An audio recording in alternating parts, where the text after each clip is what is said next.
আজকে একটা নারকেল নাড়ুর রেসিপি তোমাদের সাথে শেয়ার করব। এই আখের গুড়ের নারকেল নাড়ু হয়তো অনেকেই বানায় বাড়িতে মায়েরা। তো চলো তোমাদেরকেও একটু দেখিয়ে দিই আমাদের বাড়িতেও কীরকমভাবে এই আখের গুড়ের নারকেল নাড়ু তৈরি হয়। তো এই নারকেলটাকে প্রথমে বাপি ভালো করে ভেঙে ফেলেছিল, আর নারকেলগুলো কিন্তু খুবই ফ্রেশ ছিল একদমই। দেখতেই পাচ্ছ কতটা ফ্রেশ পুরো নারকেলগুলো, আর অনেকটা পুরগুলোও ভালো ছিল। আমরা প্রায় 3টে নারকেলের করেছিলাম। নারকেলগুলো কিন্তু খুব ছোটও ছিল না, আবার খুব বড়ও ছিল না, মিডিয়াম সাইজের ছিল। আর বাপি কিন্তু নারকেলগুলোকে খুব ভালো করে কুড়ে নিয়েছিল। তো কোড়া হয়ে গেলে কিন্তু এই কোড়া দিয়ে অনেকে কিন্তু চিনি দিয়ে, মানে যেরকম আমি চিনি দিয়ে নারকেল কোড়া দিয়ে মুড়ি খেতে খুব ভালোবাসি। তো তারপরে চলো দেখিয়ে দিই।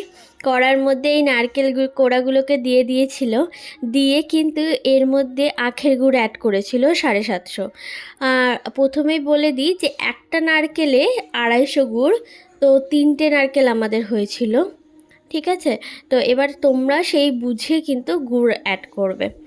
তো তারপরে কিন্তু অনেকক্ষণ ধরে এবার কিন্তু মানে পুরো নাড়ার ব্যাপারটা আছে, কারণ নারকেল থাকে থাকে সাথে গুড় থাকে, তো এটা ধরে যাওয়ার অনেক চান্স থাকে। তারপর যখন গুড়ের জলটা ছেড়ে আসে দেখতেই পাচ্ছ এরকম হয়ে যাবে। তারপরে এই রসটা মরে মরে মরে মরে একদম তলায় ধরেও যাবে না, আবার ঠিকঠাকই থাকবে। দেখতেই পাচ্ছ কীরকম চিটচিটে একটা ভাব মতো চলে এসছে, যাতে মানে নারকেল নাড়ুর শেপটা দেওয়া যায়।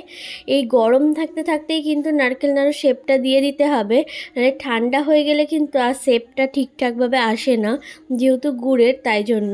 তো এইভাবে কিন্তু রেডি করে নিলেই রেডি আমাদের আখের গুড়ের নারকেল নাড়ু।